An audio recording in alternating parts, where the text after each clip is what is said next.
warahmatullahi wabarakatuh.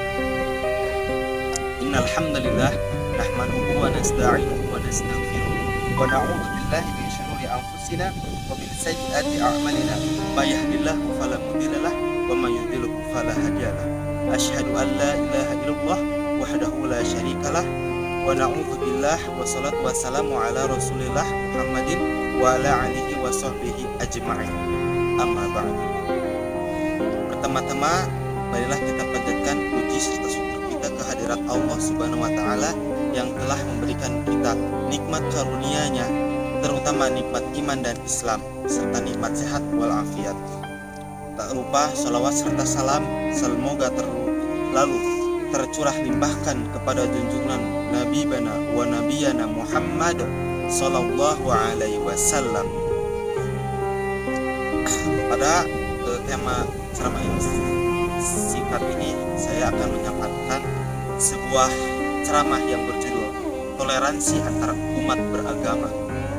Bagaimana kita pentingnya mengetahui dan mengamalkan toleransi antar umat beragama di kalangan masyarakat, di kalangan siswa, dan di kalangan masyarakat Republik Indonesia khususnya. Karena kita memiliki 6 agama, yaitu Islam, Kristen, Katolik, Hindu, Buddha, dan juga Konghucu. 6 agama tersebut merupakan 6 agama resmi yang dimiliki oleh Negara Kesatuan Republik Indonesia.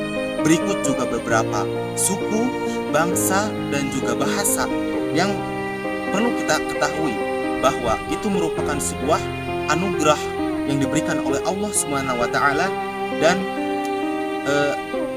nikmat tersebut harus kita syukuri dan kita patuhi, karena nikmat tersebut tercantum dalam Al-Quran surat Al-Hujurat ayat 13 yang berbunyi, A'udzubillahi minasyaitonirrajim, Bismillahirrahmanirrahim.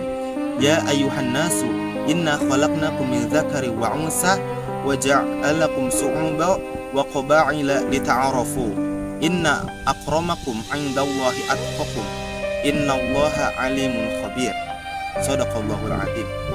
Yang artinya bahwasannya sesungguhnya yang paling mulia di sisi Allah ialah orang yang bertakwa. Sungguh Allah Maha Mengetahui. Quran surat Al-Hujurat ayat 13.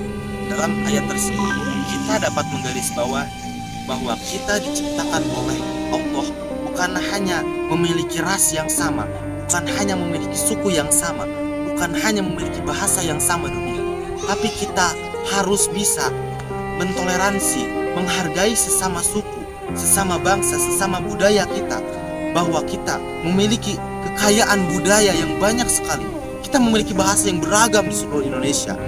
Itu merupakan sebuah anugerah yang diberikan oleh Allah Subhanahu wa taala, bahwa kita tidak boleh mencaci maki, kita tidak boleh menjelek-jelekan sesama umat, sesama agama, sesama bangsa, sesama setanah air, bahwa itu yang sudah tercantum dalam Al-Quran surat Al-Hujurat. Nah, di sini kita bisa menyimpulkan bahwa pentingnya toleransi antara umat beragama, yaitu adalah untuk mencegah konflik, permusuhan, penjelek-jelekan, pengeboman antara umat yang agama yang lain. Contoh yang kita bisa ambil dari hikmah toleransi yaitu adalah bagaimana ketika gereja katedral dan masjid Istiqlal sama-sama berbuat saling kebaikan, yaitu ketika jamaat gereja masjid Istiqlal, ketika masjid Istiqlal merayakan Idul Fitri, parkiran di gereja katedral itu dijadikan sebagai tempat parkir.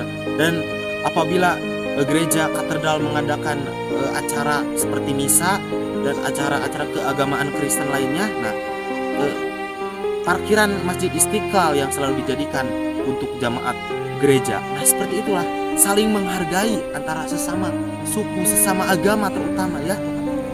Kita harus bisa mencontoh dari sikap tersebut. Nah, kita pernah punya suatu ulama sekaligus Presiden Republik Indonesia keempat, yaitu Kiai Haji Abdul Rahman Wahid, atau yang bisa kita sebut atau bisa yang lebih akrab dipanggil Gus Dur gitu. Beliau merupakan salah satu pemegang yaitu Bapak pluralisme. Bagaimana beliau menyikapi tentang toleransi beragama, sangat menjunjung sekali toleransi beragama, membela kaum minoritas seperti halnya yaitu kaum Konghucu atau kaum Tionghoa yang dahulunya sangat ditindas di era rezim Orde Baru. Nah, alhamdulillah oleh Kiai Abdul Rahman Wahid dibela, kita bela kaum minoritas tersebut, kaum Konghucu. Nah, sehingga apa? Kita alhamdulillah di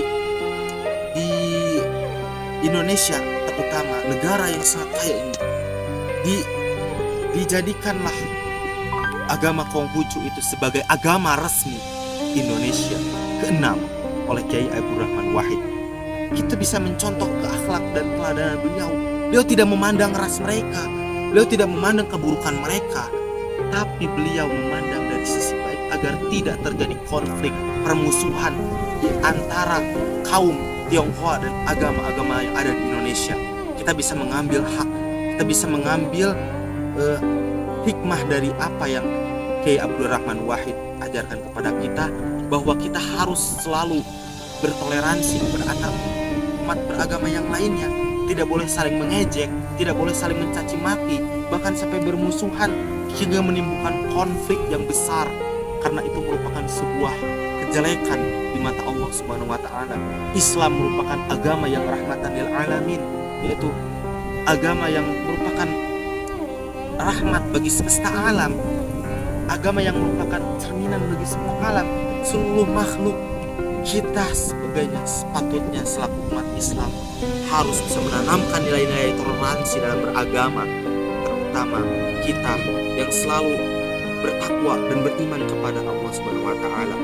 Kemudian sahabat Islam, pada waktu itu juga Kiai Abdul Rahman Wahid pernah berkunjung ke Papua. Untuk apa beliau berkunjung ke Papua? Waktu itu di Papua memang terjadi konflik besar-besaran antara etnis Papua dan etnis Jawa dan etnis Kalimantan lainnya. Karena apa? Karena rakyat Papua ingin mengibarkan bendera bintang kejora di langit Papua. Oleh karena itu Kiai Abdul Rahman Wahid langsung datang pada rakyat Papua supaya apa? Supaya meredam konflik dan meredam gejala permusuhan di antara mereka. Kata Kiai Abdul Rahman Wahid, mau apa kalian rakyat Papua? Wahai. Karena waktu itu, waktu Papua belum menjadi nama Papua waktu itu, masih Irian Jaya. Kata Irian itu berasal dari bahasa Arab yang artinya telanjang. Maka Kiai Abdul Rahman Wahid langsung mengganti nama Irian Jaya menjadi nama Papua. Nah, disitulah nama Papua muncul. Kemudian beliau mengizinkan bendera bintang kejora karena begitu. Karena itu merupakan kain, ya sudah kibarkan saja. Karena apa? Asal awas jangan sampai tinggi dari bendera merah putih. Itu simple. Boleh mengibarkan bendera bintang kejora, asal jangan setinggi bendera merah putih. Sudah beres. Konflik pun reda tanpa ada kecaman-kecaman dari yang lain. Alhamdulillah, ya kan? Papua menjadi masyarakat yang sejahtera, tanpa konflik, tanpa dendam, tanpa pertumpahan darah. Bahkan Kiai Abdul Rahman Wahid masih disegani oleh orang Papua, oleh etnis Tionghoa, oleh orang Konghucu terutama. Di perayaan Imlek pun selalu ada foto-foto Kiai Abdul Rahman Wahid ketika perayaan Imlek. Karena apa? Beliau yang menjadikan agama Konghucu, etnis Tionghoa, boleh diizinkan berada di Indonesia dan menjadi agama resmi ke-6 di Indonesia. Masya Allah, subhanallah, hati beliau mulia sekali tentang toleransi beragama. Semoga kita sebagai umatnya bisa, sebagai rakyat bisa mencontoh keteladanan Kiai Haji Abdul Rahman Wahid. Oleh karena itu, mari kita harus selalu menjunjung toleransi, menjunjung toleransi beragama agar kita terhindar dari konflik, terhindar dari permusuhan, bahkan sampai tumpah darah. Semoga kita sebagai warga negara Republik Indonesia bisa menjadi warga negara yang selalu bisa menjunjung toleransi antar umat beragama. Sebagai pemeluk agama Islam yang rahmatan lil alamin, Semoga kita bisa menjadi negara yang kuat, negara yang tangguh, negara yang selalu bisa menjunjung toleransi. Agar apa? Kita sebagai negara dalam asas kebinekaan, yaitu Bhinneka Tunggal Ika. Bhinneka Tunggal Ika, yaitu adalah semboyan negara kita, yaitu berbeda-beda tapi tetap satu tujuan. Mungkin cukup sekian yang dapat saya sampaikan. Semoga bermanfaat. Kurang lebihnya mohon maaf. Wallahul muwaffiq ila aqwamit thoriq. Wassalamualaikum warahmatullahi wabarakatuh.